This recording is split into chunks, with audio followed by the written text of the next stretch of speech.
In part one of our series of the 7 keys to retirement success, we talked about cash flow.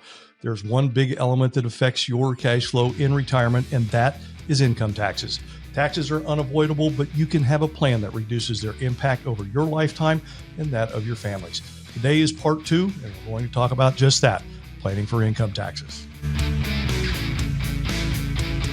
Hello, welcome back. We have a YouTube channel. It is at Commonwealth Financial.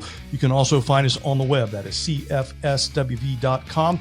This is the second part of a 7-part series, Keys to Success in Retirement. We're going to put a link to part 1 up here in the corner, so you can check that out when you get there. And be sure to like and subscribe if you enjoy this video.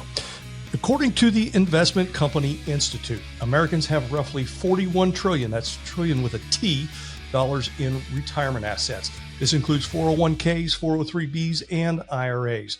Those tools have helped millions of Americans build their nest eggs. And of those, approximately $2.4 trillion is saved in Roth type accounts. That means there's over 38 trillion just waiting to be taxed. Let's welcome in my colleague, CFP Pro Daniel Spurgeon, a financial planner in Parkersburg, West Virginia.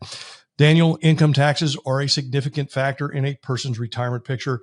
Over the weekend, I read an article where a gentleman who retired was not prepared for the impact of taxes and wished he would have done things differently. What are some things that people can do before retirement to help them manage their tax liability? Sure. Thanks for having me, Neil. This is something we take very seriously. It's part of the planning process. And again, as we always preach, planning is more important than the investment piece, just because of situations exactly like this. So trying to control the factors that we can control. So in like that gentleman's situation, using different types of accounts, right? So most people don't know or are not even aware of different tax structures within accounts. So obviously you mentioned Roth, you mentioned pre-tax, and you've got after-tax accounts. So different types of accounts gives you tax diversification.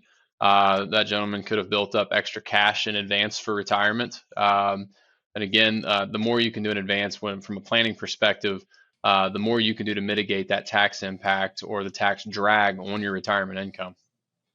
So let's just focus for a second on how your various retirement resources are taxed. So first of all, we have Social Security, which is going to impact well over 90% of us. Up to 85% of your Social Security benefits will be taxed, and that depends largely on your income. Those IRAs and traditional 401ks, every distribution from that is 100% taxed as ordinary income, which means it comes out at the highest rates. The Roth IRAs, if you meet the requirements, which means the account's been open at least 5 years, your distributions from those accounts are not taxed because you pay the taxes beforehand. And then there's taxable accounts, as Daniel mentioned, such as joint or individual accounts. Your income is taxed as you go, and then capital gains are taxed. But depending on how you structure your retirement income, it can be much more tax efficient. Daniel, oftentimes the first time a person comes to see us is right before they leave the workforce, like lunch hour, and then they retire later that day, it seems.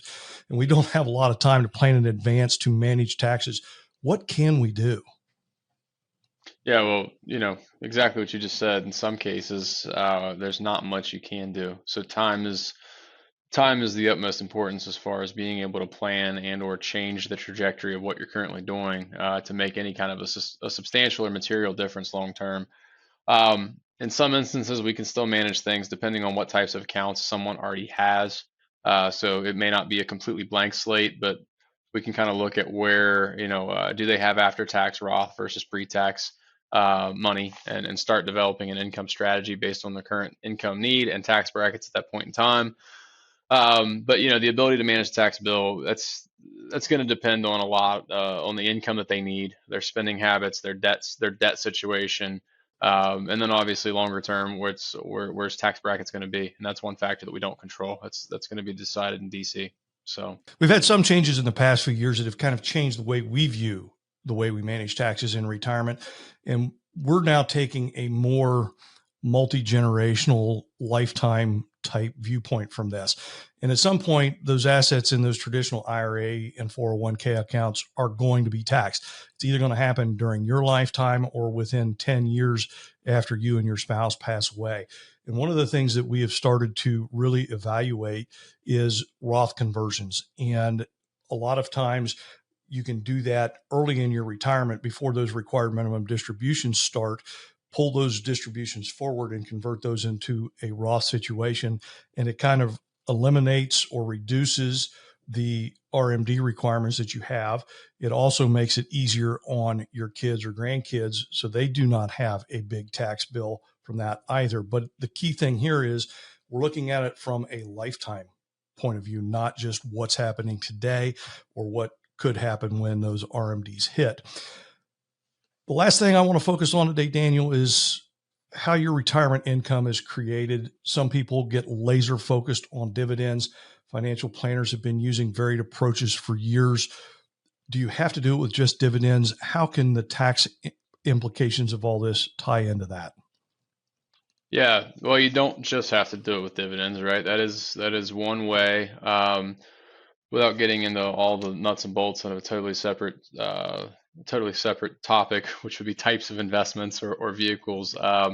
There's different strategies you can use to generate the income, but it comes down to what you as the client are comfortable with, what income you need, and then again, depending on the structure of your investments, you hit on it above, or before with certain types of distributions being completely ordinary income, and there's not a lot you can do to get around that.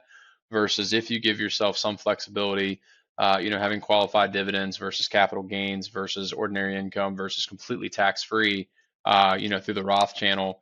Um, the more time you give yourself, you can really control and dictate what that picture looks like moving forward in retirement. But again, it's incredibly customizable. It depends on each client situation, their risk tolerance, their time horizon, and their income need. So one thing that we've found ourselves getting more and more into is with people that have higher incomes and are already in those higher tax brackets. Daniel, there's some unique strategies, and we really can't get into the details, but there are some things that we can do there that really focus on that. What are the types of situations and opportunities you're looking at for those high net worth and high income people? Sure. Well, more times than not, because of IRS limits on what you can put away or what your employer can put away for you in a qualified plan, more times than not, our higher net worth clients have a large sum of non-qualified or after-tax money, which again, we have to be more tax sensitive in how we manage those assets versus in an IRA or a Roth IRA where it's a tax sheltered account. Um, so yeah, there's several different strategies that we can employ, whether it be on the equity side of things, the fixed income side of things, or the alternative side of things, where again, depending on each client, their planning needs, their time horizon, volatility management becomes huge. But most importantly, for those higher net worth clients, their biggest cost is going to be tax drag, not management fee, not market fluctuation, tax cost. So if we can go get 6%, 8%, 10%, but do that in a way where we have the ability to add a couple of percent a year in additional return based on what they're able to keep versus what they're going to have to pay in taxes, that over a long period of time is incredibly invaluable. It more than pays for the management fee. And then again, you stack on top of that for the higher net worth clients, again, you get over $1 million. More importantly, you get over 5 million. There's different strategies we can use there, which incredibly low volatility, tax-free or incredibly tax-friendly yield, to the tune of 5 to 7, sometimes 8, 9% a year. Really, really good stuff. Where again, having those planning conversations allows us to figure out what strategy makes the most sense. Excellent points. Thank you for joining us today. Do you have any final thoughts that you want to share with us? We all have an extra beneficiary, whether we like it or not, and that's Uncle Sam. And I don't know a single person, red or blue, male or female, that wants Uncle Sam to get more than their fair share. So this is something that I think we pride ourselves in being very, very efficient and very, very knowledgeable in our practice. So if you have questions or you know someone that's in a situation where they're going to have tax issues, we are not a CPA, we're not tax preparers. However, we have an extended amount of knowledge in this world. Come talk to us. We can add a lot of value. And again, for those clients that are in the higher net worth arenas, taxes are going to be your biggest cost. So allow us to help you mitigate what Uncle Sam's going to get and keep more in your estate or more in your family. Thank you very much. And if you'd like to tap into the knowledge that we have here on our team, such as Daniel or myself, please visit us at cfswv.com. Thanks for watching. Have a great week.